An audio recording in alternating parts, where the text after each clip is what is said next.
ये सिंध ये कायद इनकलाब मोहतरम रसूल बख्श पलीजो साहब ये तवाई असांजी हक पर जदोजहद आऊं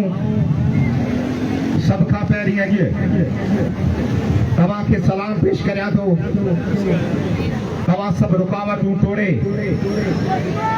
पीपल्स पार्टी सिंध गवर्नमेंट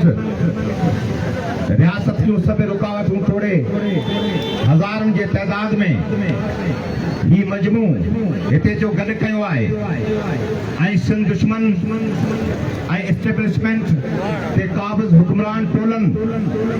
ऐं गैर जमहूरी क़ुवतनि खे तव्हां मैसेज ॾिनो आहे त सिंध पंहिंजे वतन जे लाइ सिंध पंहिंजी धरती जे लाइ विढ़ंदी आहे त कीअं विढ़ंदी आहे उनजो हिकिड़ो मिसाल ही आहे। तंहिंजे करे आउं तव्हां सभिनी खे सलाम पेश कयां थो। असां सिंधी माण्हू जी तैलीम हज़ारनि सालनि जी तारीख़ में असांजी तैलीम थियल आहे। असांखे नंढे हूंदे पढ़ायो वञे थो ॿियनि मुल्कनि जी धरतियूं माऊं कोन आहिनि पर हज़ारनि सालनि जी तारीख़ में असांजे लाइ धरती माउ आहे। माउ विराए बि कोन आहे ऐं माउ ते जेको मेरी अख कंदो उनजी असीं अख कढंदा आहियूं ऐं इहा असांजी हज़ारनि सालनि जी तारीख़ आहे। साज़ा 300 कबल मसीह जॾहिं सिकंदर हिते आयो यूनानी तॾहिं हिते जे बादशाह ते हमलो करे उनखे जॾहिं गिरफ़्तार कई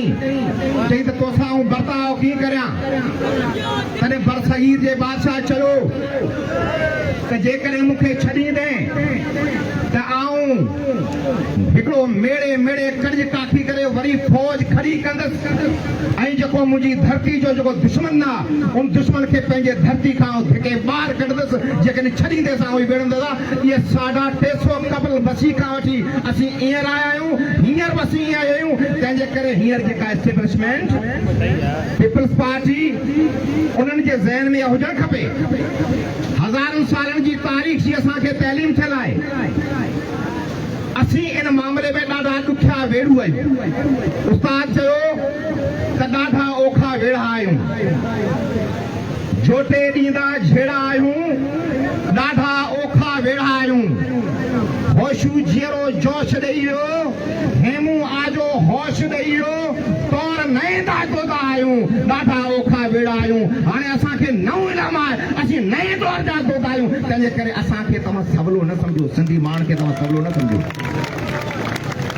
असीं सम्झूं था जीबीस ॿिया साथी ॻाल्हि करे विया आहिनि। तव्हांजी नज़र असांजे पाणी ते आहे तव्हांजी नज़र असांजे मैदनी वसीलनि ते आहे तव्हांजी नज़र असांजे बंदरगाह ते आहे तव्हांजी नज़र असांजे कारूंजर ते आहे ऐं सिंधी जॾहिं असांजे वसीलनि जी वेड़ ते तव्हां मेरी नज़र जी ॻाल्हि था करियो त सिंध मुतहदी आवाज़ थिए थी ऐं तव्हां सम्झो था कोई कलेक्टिव वॉइस अचे थो सिंधियुनि जो जीअं अॼु आयो आहे इन वॉइस जेको इन वॉइस खे छोड़ण जे लाइ तव्हां यूनिटनि जी ॻाल्हि था करियो तव्हां सूबनि जी ॻाल्हि था करियो। इहा ॻाल्हि असीं सम्झूं था सिंध जो माण्हू कंहिं सूरत में इन क़िस्म जी साज़िश खे कामयाब करणु कोन ईंदो ऐं उन्हनि खे पाण शिकस्त ॾींदासीं। दोस्तो हिकिड़ी बुनियादी ॻाल्हि सम्झण जी आहे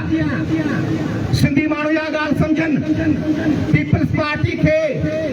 6-7 दफ़ा मौक़ो मिलियो आहे जेकॾहिं हू सिंध सां सची हुजे हा त पाणी जो मसइलो मुस्तक़िल हल करे छॾिया। अॼु कराची में छा आहे सिंधी ॻोठ जेके आहिनि उन्हनि खे लॾाइण जे लाइ एजुकेशन सिटी जी प्लानिंग थिए थी। सिंधी माण्हुनि जा ॻोठ ॿियनि खे आबाद करण जे लाइ उन्हनि जा पंहिंजा प्रोजेक्ट्स आहिनि ऐं उन्हनि जे लाइ ही सॼी मामला थिया आहिनि। तंहिंजे करे पाण इहा वाज़े करियूं त ही पीपल्स पार्टी सिंधी माण्हुनि जी गदार आहे हिन वतन जी गदार आहे। जेका धुर जेका पार्टी हुकूमत में वेठी हुजे ऐं सिंध जे इज्तमाही मुफ़ादनि जे ख़िलाफ़ फ़ैसिला करे ऐं असांजा कैनाल उनखे ठाहिण में मुलवस हुजे उहो सिंधी माण्हुनि जी दोस्त आहे या गदार आहे। जेका धुर एमक्यूएम खे मुकमल छूट ॾे पंहिंजे तैलीमी इदारनि में उनखे मोकिलिया ॾे उहे अची इंतशार फैलाइनि उहे हिन मुल्क जा दोस्त आहिनि या गदार आहिनि। ही गदार आहिनि ही मुकमल तौर ते गदार आहिनि इन्हनि सां गॾु हू जेके मथे वेठा आहिनि उहे बि हिन पंहिंजे वतन जा गद्दार आहिनि जेके सॼो ॾींहुं प्रोपेगेंडा था कनि हिकिड़े पासे त ॻाल्हि कंदा असांजो सियासत में अचे ई न वञे ऐं ॿिए पासे उहे वरी सूबनि नवनि यूनिटनि जे लाइ पंहिंजी प्रोपेगेंडा था हलाइनि उहे साऊं सिधो हिन वहदत जेका सिंध वतन ऐं मुल्क जे इकाइनि उनजे ख़िलाफ़ बग़ावत करे रहिया आहिनि तंहिंजे करे हीअ टोटल जेके इंतशार फैलाइण हीउ माहौल पैदा करणु त माण्हू परते अचनि माण्हू पोइ अचनि क़ाइदे इक़रार मोहतरम रसूल बख्श परीजो साहिबु चवंदो हो त उन ॾींहुं खां वठिजो जॾहिं सिंध तव्हांखे पुठिजे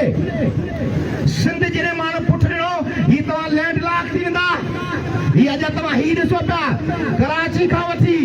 कमू शहीद ताईं सभु सिंधी वञनि था जेकॾहिं अञा त सिंध विड़ी कोन्हे जेकॾहिं सिंधी उथिया त हिकिड़ो हिकिड़ो हंधि बिगड़ो हूंदो हिकिड़ो हिकिड़ो हंधि ई लखे माण्हू हूंदा इहो ॾींहुं तव्हां ॾिठो कोन्हे सिंधी माण्हू विड़ा किथे सिंधी माण्हू पिया तव्हां सम्झो था त किन खे नोटिस ॾेई तव्हां सम्झो था त ही पुलिसूं बीहारे तव्हां सम्झो था त इन्हनि खे गिरफ़्तार करे सिंधी माण्हुनि खे डिॼारे सघूं था बाबा असीं वाक़ुफ़ आहियूं हिन जेलनि जा बि वाक़ुफ़ आहियूं अभी पटकनि जा बि वाक़ुफ़ आहियूं असां तव्हांजे बाबे अयूब खान खे बि शिकस्त ॾिनी यहया खे बि शिकस्त ॾिनी मुशरफ खे बि शिकस्त ॾिनी असीं सभिनी खे शिकस्त ॾींदासीं सिंध एतिरी विढ़ंदी सिंध जा करोड़ 7 करोड़ माण्हू सिंध जा 7 करोड़ माण्हू विढ़ंदा हिकिड़ा ईंदा ॿिया वेंदा हिकिड़नि खे गिरफ़्तार कंदो ॿिया ईंदा शहर लॉक करे छॾींदा छा था चओ विढ़ण जे लाइ तयारु आहियो परमंडगी जदोजहद करण जे लाइ तयारु आहियो सिंध दुश्मन मनसूबनि खे दफ़न करण जे लाइ तयारु आहियो ऐं हुक्मरानो पीपल्स पार्टी ही सिंधी माण्हुनि जो वचन आहे त सिंध जॾहिं सॾु कंदी आहे त सिंधी थी विढ़ंदो आहे जॾहिं बि सिंध सॾु कयो त पंहिंजी पथ खे वर वियो न हज किया न हब किया न दम दलेर दब किया अजाई तो अड़ाई तिन सां टंगा जंग जंग जंगा मुंहिंजी तो सां जंगा भली त पेर कर करे ही धरती मुंहिंजो नंगा ही धरती इज़त आहे इन ते कंहिं फ़र्क़ में सौदो असीं बर्दाश्त न कंदासीं तव्हां दोस्तनि जी महिरबानी